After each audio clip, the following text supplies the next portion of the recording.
ठीक है, अध्याय नंबर 15।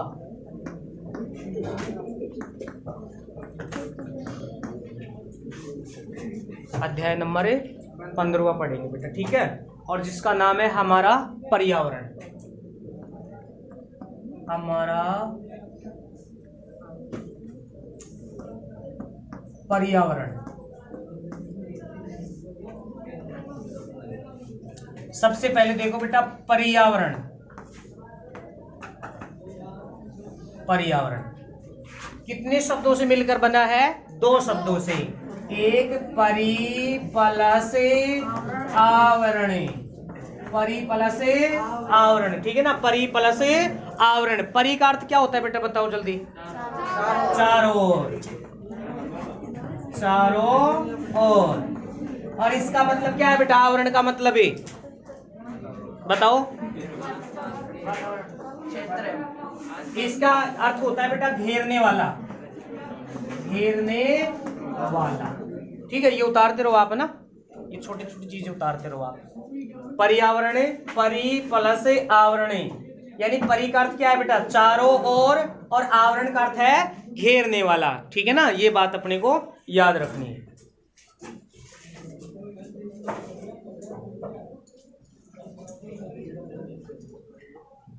नेक्स्ट डैश लगा के लिखेंगे इसमें। पर्यावरण, पर्यावरण उन सभी सजीव एवं निर्जीव, उन सभी सजीव एवं निर्जीव, उन सभी सजीव एवं निर्जीव वस्तुओं की घटनाओं का समूह है। वस्तुओं की घटनाओं का क्या है? समूह है। ये बात लिख लेंगे आप। पर्यावरण उन सभी सजीव एवं निर्जीव घटनाओं का क्या है? समूह है। जीव अपने अस्तित्व को बनाए रखने के लिए, जीव अपने अस्तित्व को बनाए रखने के लिए, बनाए रखने के लिए, जीव अपने अस्तित्व को बनाए रखने के लिए पर्यावरण पर निर्भर रहता है। पर्यावरण पर निर्भर रहता है। किस पर निर्भर रहता है? पर्यावरण पर निर्भर रहता है। जीव अपने पर्यावरण की, जीव अपने पर्यावरण की अनेक चीजों पर निर्भर रहता है।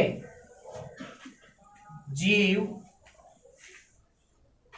अपने पर्यावरण की अनेक चीजों पर निर्भर रहते हैं, जैसे ऊर्जा। ऊर्जा भी बेटा पर्यावरण से लेते हैं, ऊर्जा। इसके अलावा जल, ऑक्सीजन, ऑक्सीजन। इसके अलावा आहार, यानी कुछ खाने के बेटा आहार इत्यादि लिख सकते हैं आप, ठीक है ना। छोटा क्वेश्चन आएगा बेटा, इसमें आएगा तो एग्जाम में, ठीक है ना। छोटे छोटे क्वेश्चन बनेंगे, ज्यादा नहीं बनेंगे। ऊर्जा, जल, ऑक्सीजन, आहार इत्यादि क्या है बेटा? ये यानी किसी जीव, जो जीव होता है वो क्या होते हैं? पर्यावरण से इन चीजों को क्या करते हैं? ग्रहण करते हैं, ठीक है ना। क्या करते हैं? ग्रहण करते हैं। इसके बाद में अपन लिखेंगे बेटा जैव निम्नीकरण पदार्थ क्या होते हैं। जैव निम्नीकरण टॉपिक डाल देंगे आप। जैव निम्नीकरण,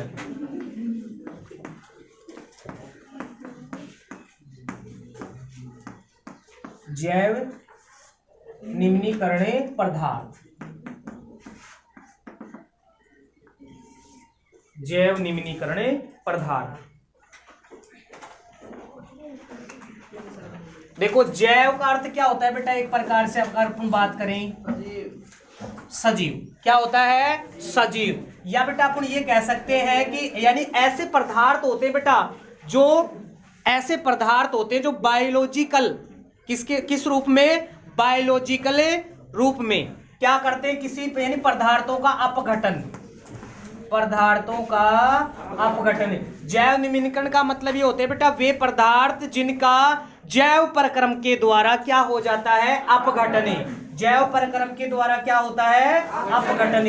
तो ये जैव निम्नीकरण बेटा, और एक होता है अजैव निम्नीकरण, ठीक है ना। उसका अर्थ क्या होगा बेटा, यानी वे पदार्थ जिनका जैव प्रक्रम के द्वारा अपघटन संभव नहीं है। यानी बेटा कहने का मतलब जैसे प्लास्टिक है, ठीक है, एल्यूमिनियम के कुछ डिब्बे होते हैं, उनका अपघटन नहीं होता है। जैसे कांच है बेटा, कांच का भी अपघटन नहीं होता है, ठीक है ना। और जैव निम्नीकरण में क्या होते हैं बेटा, जैसे सब्जियों के छिलके, कुछ फल हो गए बेटा, इसके अलावा कुछ अन्य भी होते हैं। तो इसमें सबसे पहले आप हेडिंग लगाएंगे जैव निम्नीकरण पदार्थ, और इसमें लिखेंगे आप जैव निम्नीकरण पदार्थ में आप लिखेंगे वे पदार्थ जिनका, वे पदार्थ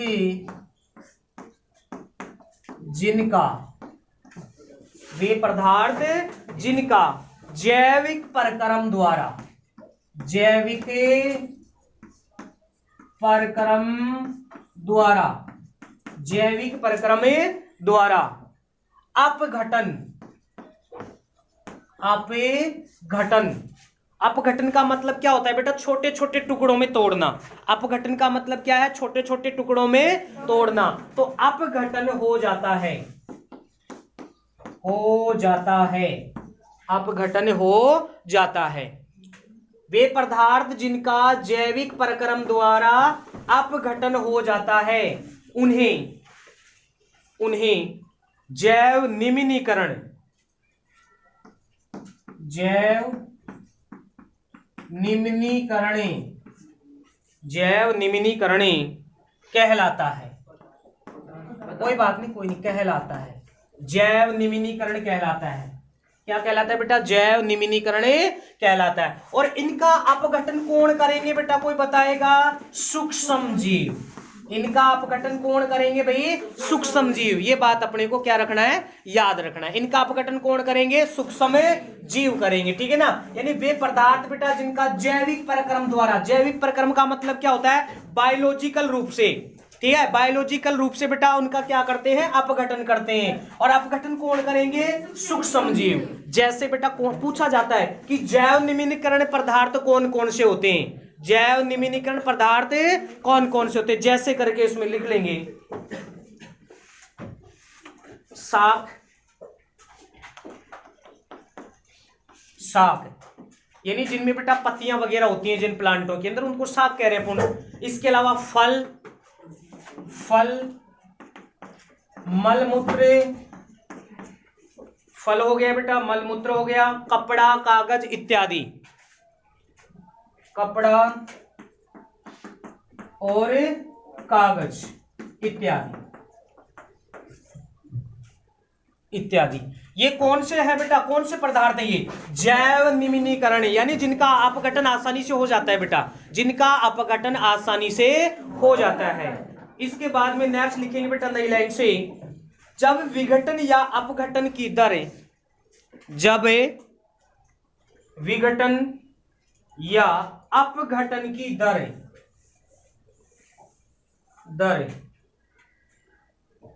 कम हो जाए,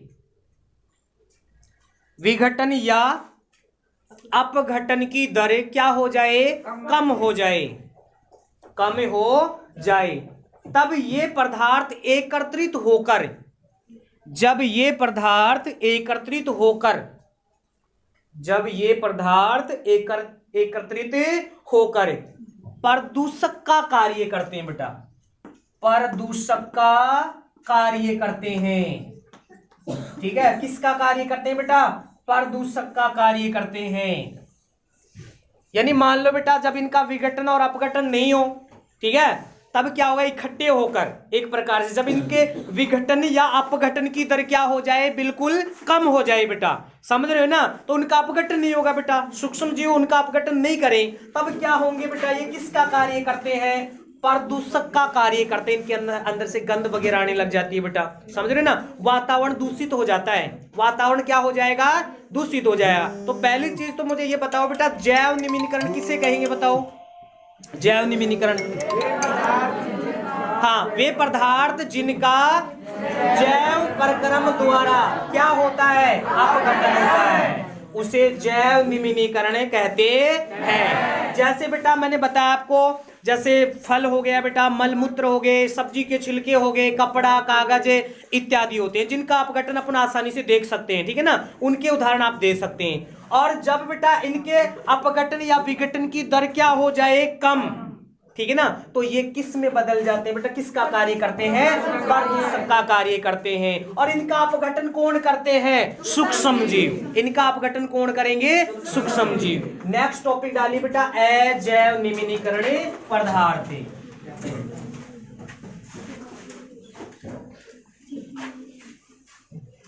अजैव निम्नीकरण पदार्थ,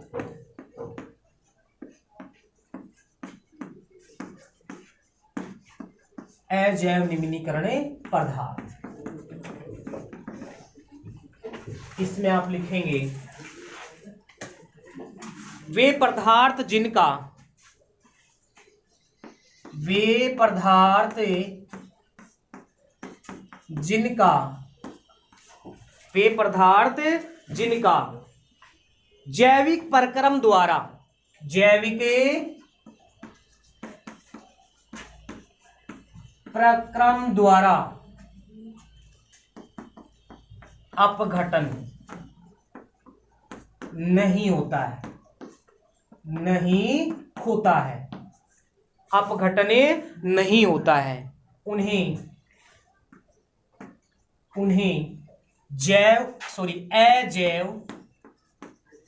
अजैव निम्नीकरण कहते हैं,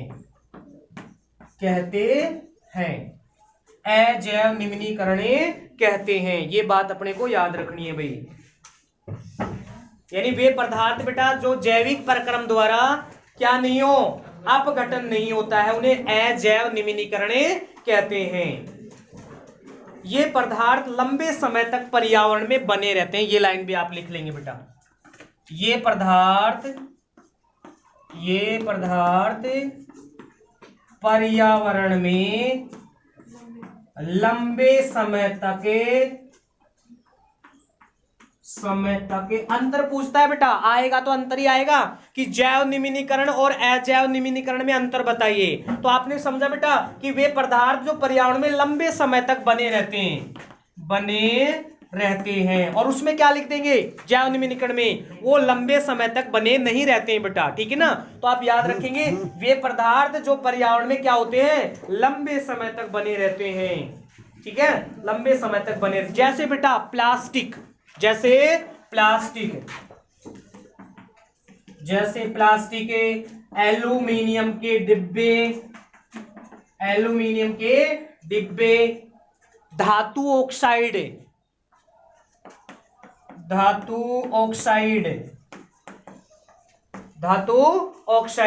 इसके अलावा एक लिख लेंगे बेटा यहां DDT,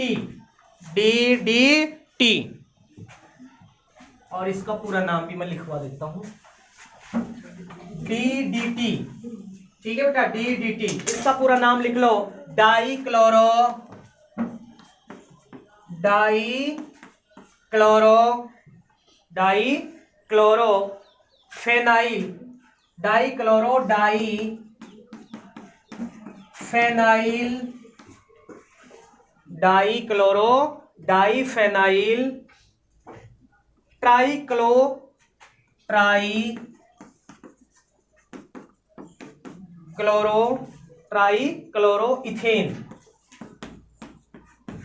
ये इसका क्या नाम है, यानी पूरा नाम है बेटा, DDT का पूरा नाम, ठीक है। DDT अगर बात करें DDT बेटा, ठीक है ना, DDT, ये क्या है? एक अजैव निम्नीकरण पदार्थ होता है बेटा, और इसका पूरा नाम क्या है? Dichloro diphenyl trichloroethane. क्या है? इथेन, ये इसका पूरा नाम है बेटा। ठीक है, अंतर आएगा बेटा, आएगा तो कि जैव निम्नीकरण में और अजैव निम्नीकरण में क्या बताइए अंतर। तो आपने को ये लिखना है बेटा, पहले परिभाषा लिख देंगे, ठीक है, फिर लिख देंगे इनका अपघटन, यानी सूक्ष्म जीव करते हैं, इनका अपघटन नहीं होता है बेटा, ये पर्यावरण में कुछ समय के लिए बने रहते हैं, और ये वाले लंबे समय तक पर्यावरण में बने रहते हैं। ठीक है, अगर बात करें बेटा प्रदूषक, प्रदूषक कौन से होते हैं? जो प्रदूषक पैदा करते हैं, प्रदूषक पदार्थ उत्पन्न करते हैं, यानी जिनसे गंध उत्पन्न होगी, ये वाले होते हैं, या फिर वो जैव निम्नीकरण। कौन से होते हैं बेटा? जैव निम्नीकरण। और जैव बेटा उनको अगर सड़ाकर अपने गैस भी बनाते हैं, उस गैस का क्या नाम होता है? बायोगैस। बिल्कुल, बायोगैस। और उसका क्या नाम होता है? मीथेन। क्या नाम होता है? मीथेन। ये नहीं पूछेगा, बस अपने जितना किया है उतना ही। ठीक है, नेक्स्ट टॉपिक अपन लिखते हैं इसमें, ठीक है ना। नेक्स्ट टॉपिक डाल देंगे बेटा। सूत्र भी लिखना चाहो तो बेटा इसका लिख लो, DDT का पूरा सूत्र लिख लो। इसका सूत्र क्या होता है ना, C14H9, ठीक है, और क्लोरीन 5, ये वाला सूत्र होता है। DDT का सूत्र होता है ये, ठीक है, पूरा नाम भी करवा दिया मैंने। और ये DDT बेटा किसके अंदर आता है? अजैव निम्नीकरण पदार्थ में आता है, जो जैविक प्रक्रम द्वारा इन पदार्थों का अपघटन नहीं होता है। ये बात अपने को याद रखना है इसमें, ठीक है भाई, मत वैसे ही। ठीक है, चलो देखो कौन सा टॉपिक है बेटा? इकोसिस्टम या पारितंत्र, या इसी को क्या बोल देते हैं? पारिस्थितिक। ठीक है, अब ये कहते हैं किसे बेटा? लिख लो, इसकी परिभाषा लिख लो। जैविक समुदाय तथा जैविक समुदाय तथा जैविक समुदाय तथा भौतिक पर्यावरण, भौतिक पर्यावरण, भौतिक पर्यावरण। देखो बेटा, जैविक समुदाय तथा भौतिक पर्यावरण को मिलाकर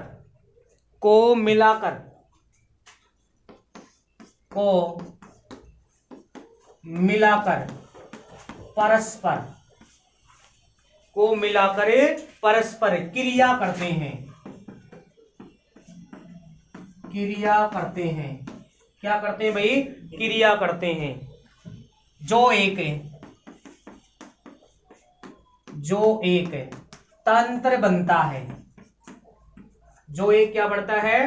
तंत्र बनता है, जिसे पारितंत्र कहते हैं, जिसे पारितंत्र कहते हैं। जिसे क्या कहते हैं भाई?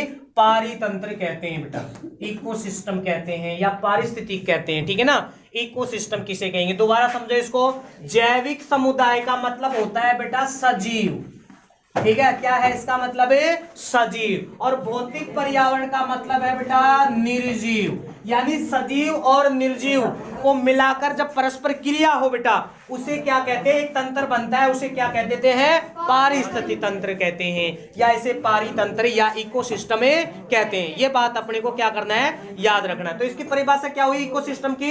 कि जैविक समुदाय बेटा, यानी जीवों का समूह गया बेटा इसमें, और भौतिक पर्यावरण यानी निर्जीव, यानी सजीव और निर्जीव को मिलाकर परस्पर जो क्रिया करते हैं, परस्पर मिलाकर क्या करते हैं? क्रिया करते हैं, उसे अपन क्या कहेंगे भाई? पारितंत्र कहते हैं। क्या कहते हैं? पारितंत्र कहते हैं। चार्ट बना लेंगे बेटा, ये है अपने पास पारितंत्र, पारितंत्र जैसे भी आप बनाना चाहो बेटा, पारितंत्र बना लो, चार्ट पे बना लो पारितंत्र। और कल अपन लाइव भी शुरू करेंगे बेटा, ठीक है ना। लाइव में क्या होता है, रिकॉर्ड नहीं करना पड़ेगा मेरे को, वो डायरेक्ट यहीं से हो जाएगा।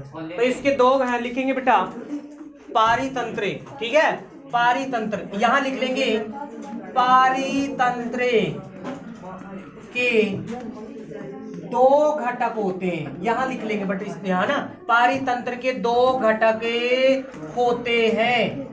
कितने घटक होते हैं बेटा पारितंत्र के या इकोसिस्टम के? दो घटक होते हैं बेटा, जिसमें एक घटक होता है अजैविक घटक और एक होता है जैविक घटक। दो घटक होते हैं बेटा, एक होता है अजैविक घटक और एक होता है जैविक घटक। कितने घटक होते हैं? दो घटक, जैविक और अजैविक बेटा, या अजैविक व जैविक घटक। फिर इसके भी लिखते हैं बेटा, इसमें कौन कौन से होते हैं? इसमें होता है बेटा एक तो भौतिक कारक, कौन से कारक? भौतिक कारक। इसके अलावा एक इसमें होता है अकार्बनिक पदार्थ, अकार्बनिक पदार्थ। और इसमें बेटा एक होता है कार्बनिक, कार्बनिक पदार्थ। कौन सा पदार्थ भाई? कार्बनिक पदार्थ। देखो अजैविक घटक का मतलब बेटा निर्जीव है, ये अजैविक घटक का मतलब है निर्जीव, जिसमें एक होता है भौतिक कारक, एक होता है अकार्बनिक और एक होता है बेटा कार्बनिक। अब आता है सबसे पहले बेटा भौतिक कारक, और भौतिक कारक में क्या क्या होते हैं बेटा यहां लिख लेंगे। तापमान, तापमान, आर्द्रता, तापमान, आर्द्रता, इसमें लिख लेंगे। एक होता है बेटा इसमें प्रकाश, प्रकाश भी इसी में आएगा, प्रकाश। एक होता है बेटा यहां वायुमंडल दाब, वायुमंडल दाब। ठीक है, ये तो बताओ कौन से कारक हैं बेटा, आपसे पूछ लेगा कि भौतिक कारक बताओ कौन कौन से हैं। तापमान, आर्द्रता, प्रकाश और वायुमंडल। ठीक है बेटा, इसके बाद में अकार्बनिक में लिख लेंगे जल, जल, ऑक्सीजन, जल, ऑक्सीजन, CO2 और नाइट्रोजन बेटा। ठीक है, ये होते हैं बेटा अकार्बनिक। जल अकार्बनिक होता है, ऑक्सीजन, CO2 और नाइट्रोजन। इसके अलावा बेटा अपने पास कौन सा है? कार्बनिक पदार्थ, प्रोटीन, प्रोटीन। ठीक है भाई, कार्बोहाइड्रेट, कार्बोहाइड्रेट। इसके अलावा बेटा यहां लिपिड, बस ये याद रखना, लिपिड बेटा स्टार्च। ठीक है, स्टार्च या मंड बोलते हैं जिसको। ठीक है, ये अपने को याद रखना बेटा, ये चार्ट थोड़ा सा याद रखना है, बाद में जैविक का देख लेंगे बाद में अलग से। पारितंत्र के बेटा कितने घटक होते हैं? दो, एक होता है अजैविक घटक और एक होता है जैविक घटक, एक जैविक और एक अजैविक, जिसमें भौतिक कारक अकार्बनिक और कार्बनिक। आपसे पूछेगा बेटा सीधा कि अजैविक घटक में भौतिक कारक कौन कौन से होते हैं? ठीक है ना, तापमान, आर्द्रता, प्रकाश, वायुमंडल। और अकार्बनिक पदार्थ जल, ऑक्सीजन, CO2 और नाइट्रोजन। और प्रोटीन यानी बेटा प्रोटीन, कार्बोहाइड्रेट, लिपिड, ये क्या होते हैं? कार्बनिक पदार्थ होते हैं। ठीक है, छोटे क्वेश्चन पूछेंगे बेटा इसमें। और मैंने ये बता दिया ना बेटा कि पारितंत्र किसे कहते हैं। ठीक है ना, ये परिभाषा भी हो गई। कल अपन पढ़ेंगे दोबारा से इसको, अजैविक घटक कौन से होते हैं, इनको परिभाषा सहित पढ़ेंगे। ठीक है ना, कल पढ़ते हैं इनको। आवाज नहीं भी अब ना, इधर ध्यान दो। देखो बेटा जैविक घटक, अब इसको भी नीचे बना लो आप। जैविक घटक में कौन कौन आते हैं बेटा? एक आता है बेटा इसके अंदर उत्पादक। कौन आते हैं बेटा इसके अंदर? उत्पादक आते हैं। देखो अजैविक को तो बांट लिया ना बेटा अपन ने, यानी इसमें भौतिक कारक, अकार्बनिक पदार्थ और कार्बनिक पदार्थ। फिर आता है बेटा जैविक घटक में कौन किस किस को रखा गया है? उत्पादक। और यहां लिख लेंगे उत्पादक यानी हरे पौधे बेटा, यहां लिख लो कोष्टक में हरे पौधे, हरे पौधे। फिर बेटा इसके अंदर आता है एक उपभोक्ता, उपभोक्ता, उपभोक्ता। ठीक है, और उपभोक्ता में कौन आएंगे बेटा? जंतु। उपभोक्ता में कौन आ जाएंगे? जंतु आ जाएंगे। और इसके बाद में बेटा एक होता है अपने पास, तीसरा जो होता है वो होता है अपघटक, अपघटक। ठीक है, और अपघटक में कौन आते हैं? अभी मैंने बता रहा था बेटा बार बार, अपघटक में कौन आते हैं? सूक्ष्म जीव। कौन आ जाएंगे? सूक्ष्म जीव। ठीक है भाई, अपघटक में कौन आ जाएंगे? सूक्ष्म जीव। तो यहाँ बेटा ये चार्ट समझ में आना चाहिए कि पारितंत्र के कितने घटक होते हैं? दो घटक होते हैं बेटा, जिसमें पहला कौन सा था? अजैविक घटक, और एक है इसमें जैविक घटक बेटा। अजैविक में कौन आता है बेटा? भौतिक कारक, अकार्बनिक पदार्थ और कार्बनिक पदार्थ। ठीक है, और जैविक घटक में कौन आते हैं? उत्पादक। और उत्पादक कौन होते हैं बेटा? हरे पौधे। और कौन आता है इसमें? उपभोक्ता। और उपभोक्ता में कौन आएगा? जंतु आएगा। और अपघटक में कौन आते हैं बेटा? सूक्ष्म जीव। कौन आता है? सूक्ष्म जीव। इसके बाद सबसे पहले टॉपिक डालिए जैविक घटक पढ़ते हैं बेटा। सबसे पहले जैविक घटक, सबसे पहले अपन जैविक घटक पढ़ते हैं। जैविक घटक, जैविक घटक, टॉपिक डालो जैविक घटक।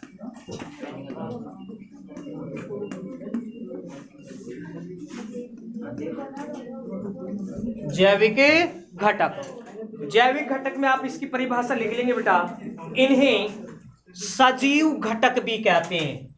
इन्हें सजीव घटक भी कहते हैं। सजीव घटक भी कहते हैं। इनमें वे सभी जीव आते हैं।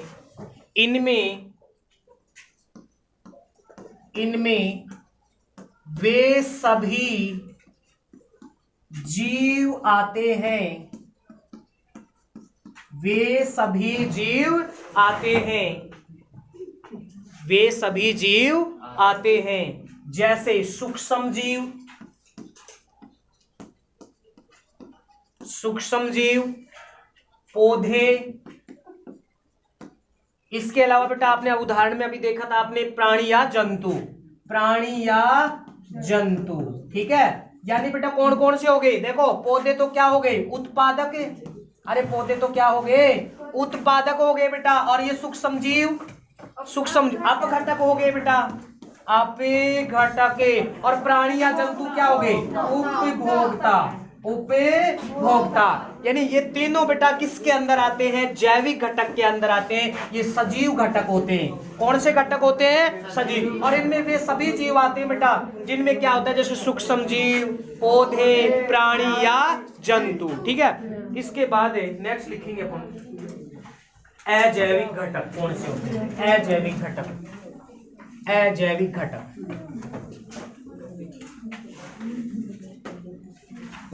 अजैविक घटक, अजैविक घटक, अजैविक घटक। और अजैविक घटक में आप लिखेंगे बेटा भौतिक कारक जैसे भौतिक कारक जैसे मृदा।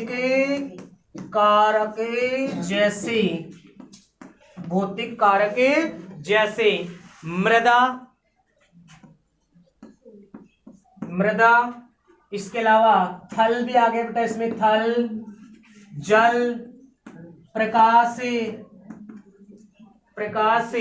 तापमान, आर्द्रता।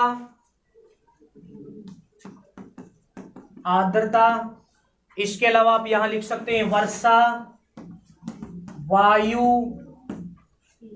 इत्यादि। अजैव घटक होते हैं। अजैव घटक होते हैं। क्या होते हैं बेटा? अजैव घटक होते हैं। यानी भौतिक कारक जैसे बेटा मृदा, थल, जल, प्रकाश, तापमान, आर्द्रता, वर्षा, वायु इत्यादि, इन्हें क्या कहते हैं बेटा? अजैव घटक कहते हैं। क्या कहते हैं भाई? अजैव घटक। इन्हें निर्जीव भी कहते हैं। इन्हें निर्जीव घटक भी कहते हैं। इन्हें निर्जीव घटक भी कहते हैं। क्या कहते हैं भाई? निर्जीव घटक भी कहते हैं। निर्जीव घटक भी कहते हैं। यहां तक कोई भी प्रश्न हो? टॉपिक अगला है पारितंत्र के प्रकार। पारितंत्र के प्रकार। पारितंत्र के प्रकार। ठीक है भाई, पारितंत्र के प्रकार। तो इसमें लिखेंगे पारितंत्र मुख्यतः दो प्रकार का होता है। पारितंत्र मुख्यतः दो प्रकार का होता है। पारितंत्र मुख्यतः कितने प्रकार का?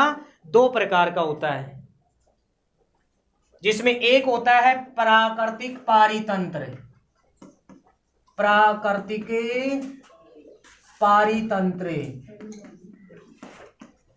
और एक होता है बेटा इसमें कृत्रिम, कृत्रिम पारितंत्र, पारितंत्र, प्राकृतिक पारितंत्र बेटा, और एक होता है कृत्रिम पारितंत्र। देखो नाम से पता चल रहा है बेटा, ऐसा पारितंत्र या ऐसा इकोसिस्टम बेटा जो कैसा हो? प्रकृति, यानी प्रकृति रूप में हो। किस रूप में हो? प्रकृति रूप में। तो लिख लो पहले में, प्रकृति रूप में हो। देखो ऐसा पारितंत्र, वैसे कोई परिभाषा नहीं होती बेटा इनकी, और पूछेगा भी नहीं, बात समझ, लेकिन थोड़ा समझने के लिए लिख लो आप। ऐसा पारितंत्र, ऐसा पारितंत्र जो प्रकृति रूप में पाया जाता है, प्रकृति रूप में पाया जाता है। किस रूप में पाया जाता है भाई? पारितंत्र, यानी जो होता है पारितंत्र वो प्रकृति रूप में पाया जाता है बेटा, या प्रकृति रूप में होता है, जिसे प्राकृतिक पारितंत्र कहते हैं, जिसे प्राकृतिक पारितंत्र कहते हैं। कोई इसकी कोई परिभाषा नहीं है भाई, ठीक है ना, ये तो वैसे लिखवाया मैंने समझने के लिए। प्रकृति रूप में होते हैं, जैसे तालाब, जैसे बेटा तालाब, जैसे तालाब,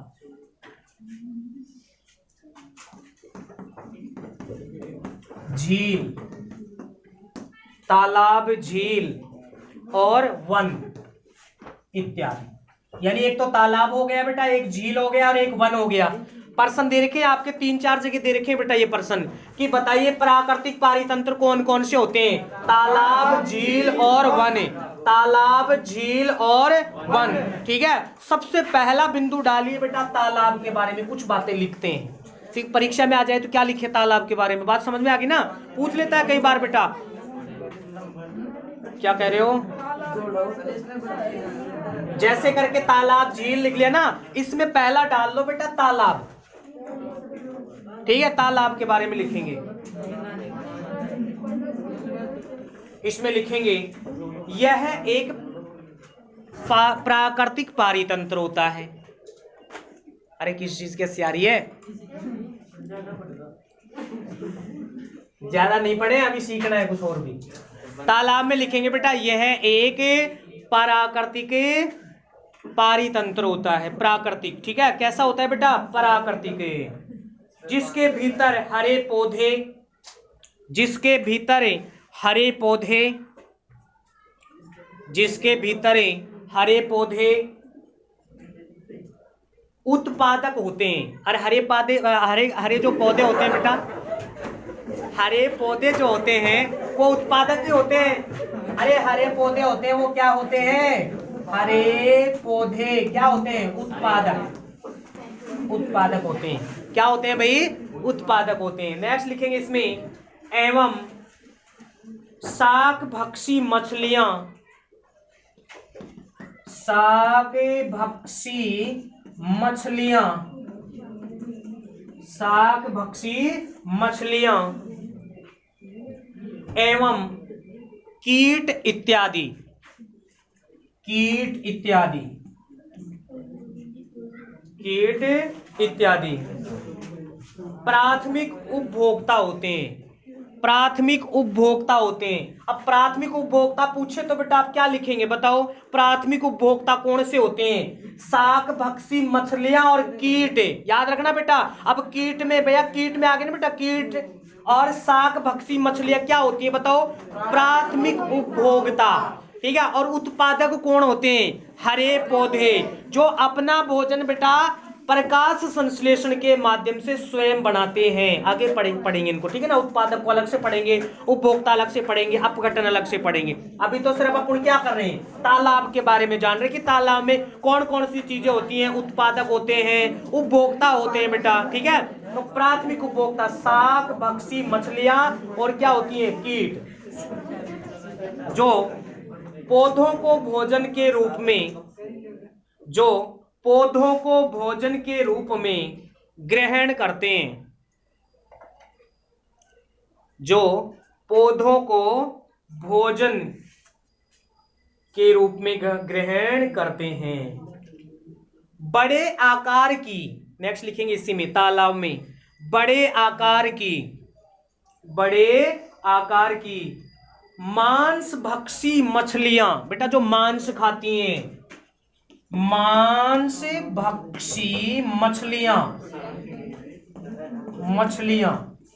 मांस भक्षी मछलियां बेटा जो मांस का सेवन करती हैं, यानी जो छोटी मछलियों को खा जाती हैं। किनको खा जाती हैं? छोटी मछलियों को, छोटे जीवों को, कीट वगैरह को, इनको मछलियां। मेंढक लिखेंगे, यानी मांस भक्षी मछलियां, मेंढक, टोड, मेंढक की तरह तो होता है टोड, मेंढक टोड, ठीक है भाई, मेंढक टोड इत्यादि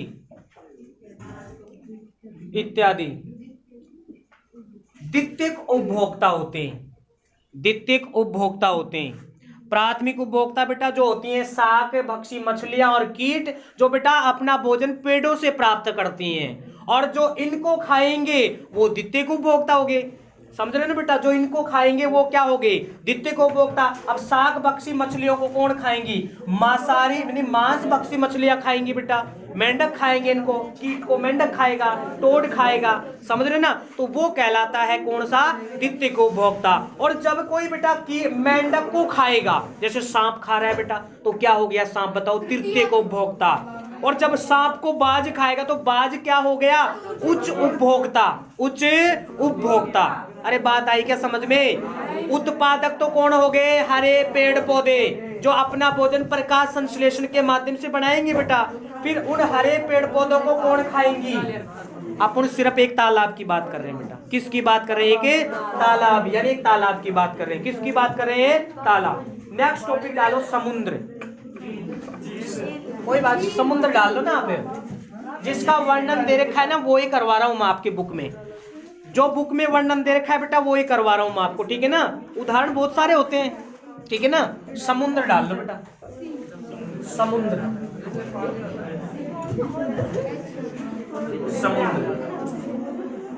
क्या डालेंगे भाई? समुद्र।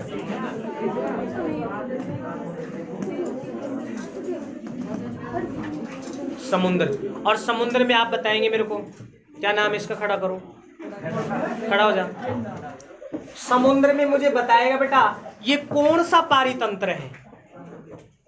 अरे कृत्रिम है कि अरे कौन सा है? प्राकृतिक। वेरी गुड, शाबाश, बैठ जा। कौन सा है? लिख लो बेटा। यह एक प्राकृतिक पारितंत्र होता है। यह एक प्राकृतिक पारितंत्र होता है जिसमें हरे शैवाल,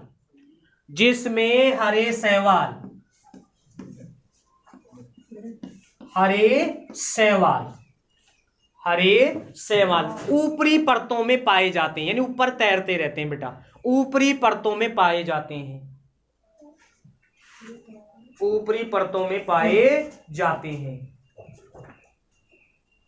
जो उत्पादक होते हैं, जो क्या होते हैं बेटा? उत्पादक होते हैं, उत्पादक होते हैं। जिनको शाक भक्षी मछलियां, वैसे लिखना जैसे आपने तालाब में लिखा था बेटा। शाक भक्षी मछलियां, शाक भक्षी मछलियां, घोंगे, एप्पल स्नेक, ठीक है बेटा। पायला बोलते हैं इसको, पायला। अरे क्या बोलते हैं? पायला। इसके ऊपर एक कैल्शियम कार्बोनेट का एक आवरण होता है बेटा, और उस आवरण से निकलता है ये थोड़ा सा, ठीक है ना, छोटा सा निकलता है ये। घोंगे या पायला, एप्पल स्नेक बोलते हैं बेटा। क्या बोलते हैं? Apple snake. घोंगे हो गया बेटा, ठीक है। एवं